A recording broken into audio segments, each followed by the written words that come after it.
Tricycle driver sa Candelaria, Quezon, patay sa pananambang. Pinagbabaril ang biktimang 40 anyos habang nakatayo malapit sa isang motor shop. Dead on arrival siya sa ospital. Patuloy ang investigasyon sa motibo sa pamamaslang. Rider sa Barangay Carmen, Cagayan de Oro City, bumangga sa gutter at tumama pa sa poste. Dead on arrival ang biktima sa ospital. Ayon sa mga saksi, matuli ng patakbo ng biktima at batay sa investigasyon ng pulisya, sinasabing posibleng nakainom ang rider. Isang estudyante ang nasaktan sa gulo sa labas ng isang paaralan sa Legazpi City, Albay.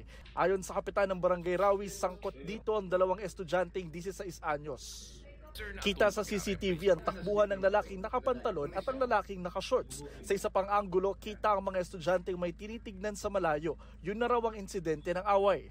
Maya-maya makikita ng hinang-hina ang nakashorts hanggang lumupasay sa kalsada. Patuloy ang investigasyon sa ugat ng gulo. Ayon sa kapitan ng barangay, ang suspect ay may alam daw sa martial arts. Hawak na rin ng DSWD ang kaso ng mga menor de edad.